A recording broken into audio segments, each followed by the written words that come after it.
¿qué le dice la riqueza a las leyes para reproducirse y acrecentarse? ¿Qué le dice la riqueza a las leyes? ¿Qué le pide la riqueza a las leyes? Y dice Alberdi, le pide lo mismo que Diógenes le pedía a Alejandro Magno. No me hagas sombra. La primera cosa que les quiero decir es, vieron que recién Mauro decía que el gasto público él puso 43, eran datos creo que del 2021.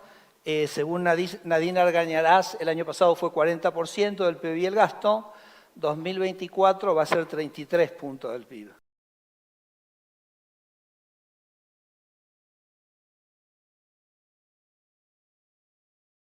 ...2024 va a ser 33 puntos del PIB. 40, 33. Yo digo que eso merece un aplauso.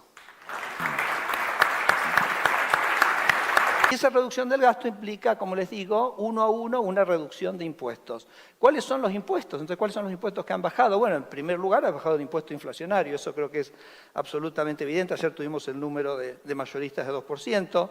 Se está bajando el impuesto país en un contexto de superávit, ¿correcto? De superávit fiscal. Se ha bajado bienes personales, que nosotros lo vemos como una herramienta central para que vuelvan los capitales a Argentina. Ese impuesto, digamos, no podía seguir, digamos, si pretendemos que los capitales vuelvan. Se ha extendido el monotributo, con lo cual muchos profesionales independientes que están autónomos ahora pasan a ser monotributistas, lo cual les implica una significativa baja en su carga tributaria, ahí tenés también. Hemos bajado aranceles. Eso también son recursos fiscales, impuestos que se bajan. Se ha bajado el ITI, se han bajado regímenes de percepción, se han bajado costos de trámites. Por ejemplo, no sé si se acuerdan que en el trámite del registro automotor, que el Estado Nacional cobraba 2,1%, eso se bajó 1%. Y se bajó la deuda pública, porque digamos, lo que es baja de gasto, que no fue baja de impuestos, implica un superávit fiscal que implica baja de deuda. Y por ejemplo, ayer, preparando esta presentación, estaba viendo los valores de deuda en pesos constantes. La deuda argentina del Estado Nacional en deuda constante, perdón, en pesos constantes bajó 30% en lo que va de este año. ¿Okay? Entonces, está más o menos constante en dólares y en pesos reales ha caído significativamente. Y lo más interesante de todo esto es que esta baja significativa en el gasto público, más de 5 puntos del PBI, ¿qué impacto tuvo sobre el PBI? Cero. Cero. Porque si ustedes miran el nivel de actividad económica, el estimador mensual de actividad económica de diciembre del año pasado y el último dato, que creo que es el de julio o el de agosto, están básicamente en el mismo nivel. Y si miro el nivel de producción industrial, último dato, con el de diciembre del año pasado, la producción industrial está más alta. ¿Okay? Es decir, no hemos compensado todo lo que destruyó el kirchnerismo, ¿correcto? Tampoco le van a pedir a Javier que en 10 meses recupere 20 años de decadencia. Pero desde el momento que él asumió, hoy la actividad económica está más fuerte. Y eso quiere decir que en este periodo, cuando él reduce el gasto público 5 puntos, si el PBI se mantuvo constante, quiere decir que el sector privado se expandió 5 puntos. Nunca más nos pidan bajar impuestos. No nos pidan bajar impuestos, porque si ustedes nos piden bajar impuestos y el gasto se mantiene igual, ese impuesto que yo bajo a alguien se lo tengo que cobrar. Entonces, cuando ustedes me piden bajar impuestos, me están pidiendo bajarme a mí y subirle a otro. Ustedes lo que nos tienen que pedir es que bajemos el gasto, porque cada gasto que bajamos es un impuesto que le cobramos de menor manera al conjunto de la sociedad, como ha ocurrido en lo que ha pasado de este año. Así que yo les pido, por favor, destierren, tachen lo de venir a pedir bajar impuestos, que es venir a pedir un privilegio para un sector, y ayúdennos, aliéntennos, apóyennos en ese ejercicio de baja gasto en el cual está encaminado el presidente Milei. Entonces dijimos, bueno, ¿qué? Por ejemplo, ¿dar créditos? No, eso no es una tarea del gobierno. Eso es una tarea del sector financiero. Si es algo que puede hacer una municipalidad, ¿lo tiene que hacer el gobierno nacional? No, no lo tiene que hacer el gobierno nacional. Entonces, chao, fuera. ¿Es algo que lo puede hacer el sector privado? No, entonces, ¿por qué lo tiene que hacer el gobierno? Entonces, ahora vamos a empezar a revisar cada una de las áreas, de hecho ya lo estamos haciendo, y les puedo asegurar que cuando uno empieza a revisar las funciones y las cosas que hacen, el gobierno es entre desopilante y loco y sorprendente. ¿Okay? Por ejemplo, no sé si ustedes sabían que tenemos un camping en Ezeiza. ¿Okay? Tenemos una colonia de vacaciones en el conurbano. ¿Vieron que se cobra un impuesto para los pasajes al exterior del 7%, tenemos un SWAT team que en 3 turnos de 8 van a los counters de cuando la gente está subiendo al avión a chequear con una auditoría si se pagó ese impuesto o no. No les quiero decir el número de personas porque se van a escandalizar que hacen ese tipo de cosas. Entonces, estamos mirando cada una de esas cosas y básicamente se van eliminando y se van cerrando. Gracias a que en la ley base nosotros cambiamos y reglamentamos la ley de empleo público. Por primera vez en 30 años se reglamentó un régimen que se llama régimen de disponibilidad, que dice que cuando vos cerrás un área podés pasar los empleados públicos, aún los de planta permanente, a ese régimen de disponibilidad y después de un año uno los indemniza si es que no los realocó. Y lo otro que vamos a hacer en esta DIP motosierra es que también creo que, no sé si se enteraron o no, hemos definido que vamos a tomar un examen de ingreso para los que entran a la administración pública. Entonces, como en la administración pública tenemos unos 180.000 personas, de los cuales 60.000 son contratos transitorios que vencen en diciembre le vamos a estar tomando ese examen de idoneidad a unas 40.000 personas, porque recuerden que el empleo público tiene un beneficio que es el de la estabilidad, pero tiene un requisito que es el de la idoneidad. Entonces vamos a estar testeando con un examen, lo va a corregir una computadora, es totalmente apolítico, es estrictamente de idoneidad, vamos a estar tomándole a 40.000 personas un examen. Así que yo les digo, el proceso, digamos, de reforma, de transformación, de reducción del Estado, de eliminación de competencias que no le corresponden, yo les diría, está recién empezando. ¿Qué le dice la riqueza a las leyes para reproducirse y acrecentarse? ¿Qué le dice la riqueza a las leyes? ¿Qué le pide la riqueza a las leyes?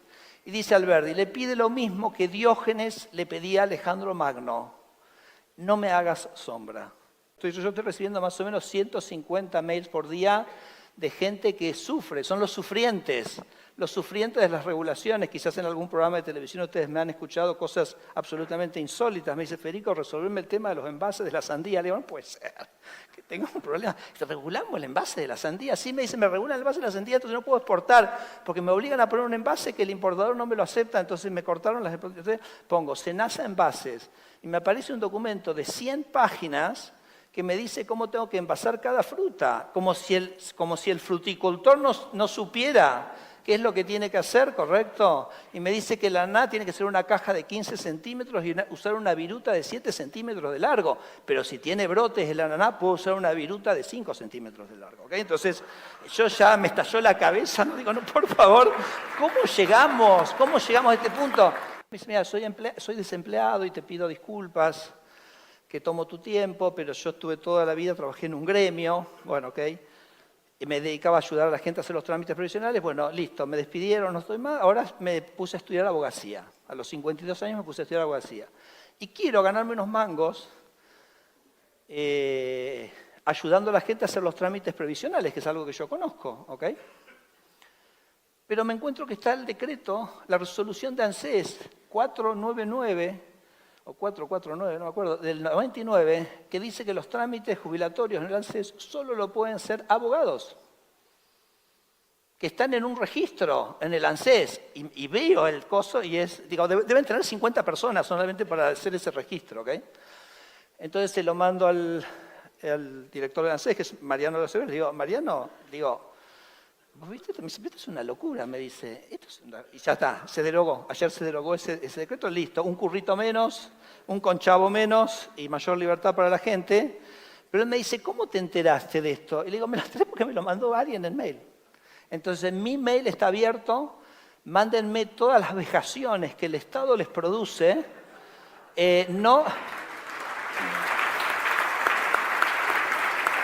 Porque no somos genios. No sabemos todo, ustedes lo saben 100 veces mejor que nosotros, todos nosotros lo estamos vejando y ustedes con su inteligencia y su criterio se dan cuenta que esto no tiene nada que ver, porque imagínense que toda esta maraña no se creó para favorecerlos a ustedes, se creó porque hay peajes, porque hay burocracia, porque hay ideología, porque hay corrupción. Entonces, usen su criterio, mándenme, no me vengan a pedir bajas de impuestos, porque les digo, rebotan como una pelotita de ping-pong. Me entra por acá como si no me lo hubieran escrito. Pero todo lo que es regulatorio, sí, voy terminando, Eduardo. En este coloquio, todos los coloquios hemos tenido un panel sobre reforma laboral. Y el presidente Milei nos dijo, ustedes hagan la reforma laboral. Pero mira, escucha, me dice, vieron que los economistas pensamos que las transacciones voluntarias tienen que ser mutuamente beneficiosas. Entonces Milei nos dijo, ustedes van a hacer una reforma laboral sí y solo sí, y si no lo saben, mándense a guardar, que sea buena para el trabajador y que sea buena para la empresa. Para los dos. Claro, acá hay un tercero en discordia que es la industria del juicio, ¿correcto? Entonces hay mucho para ganar de redefinir las relaciones laborales de una manera más sana, más precisa y más previsible, sobre todo para las empresas. Entonces lo que nosotros hicimos en la ley base fue básicamente un artículo donde les permitimos a ustedes salirse de la ley de contrato de trabajo para rediseñar la estructura de trabajo de su sector en lo que hace al punto más álgido de las relaciones laborales, que es el despido. Eso es lo que se llama el sistema de cese. El sistema de cese puede ser como la UOCRA, con un fondo de cese, pero puede ser simplemente que ustedes se sientan con el gremio y definen esto es lo que vamos a definir desempleo, esto es lo que no vamos a definir como desempleo. O sea, le dan certidumbre a la relación laboral. ¿Okay? Ustedes, porque nosotros no lo podemos hacer, porque lo tienen que hacer y por ahí lo que ustedes quieran hacer es diferente en el noroeste que en el centro. Nosotros no vamos a hacer la reforma laboral. Lo que vamos a hacer es darles a ustedes las herramientas para que la puedan hacer ustedes, que son los que saben cómo la tienen que hacer. Con una única condición, lo que ustedes acuerden con el gremio, ninguna empresa está obligada a aceptarlo y ningún trabajador está dispuesto a aceptarlo. Así que si ustedes no lo hacen con inteligencia suficiente para que efectivamente todos consideren que ganan de eso, no va a pasar nada. Entonces se acabó, ya está, prohibido los paneles de reforma laboral en el coloquio de ideas. Se terminó la historia, ya está, háganla. El gobierno les dejó de hacer sombra. Lo mismo lo de la discusión que tengo con Cornejo. El gobierno ha dicho, se puede importar medicamentos, las provincias son soberanas para importar medicamentos, de donde quieran. Si no es ahora, ¿cuándo? Porque ahora se puede hacer. ¿Okay? Nosotros, por ejemplo, liberamos el tránsito aéreo en aviones de bajo porte. Porque es una locura que vos tengas ciudades en Argentina como La Barría, Tandil, como Roque Sáenz Peña, como Las Lomitas que no tengan conexión aérea.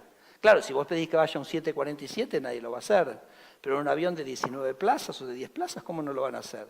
Entonces nosotros los liberamos y tenemos un montón de aviones. Entonces digo, ¿por qué no hay miles de aviones en este momento que se diseñaron, a ver Cristiano, que se armaron como pequeñas empresa? Lo único que necesitas es un avión que está parado en un aeródromo. Es decir, ahora voy a volar Junín Aeroparque.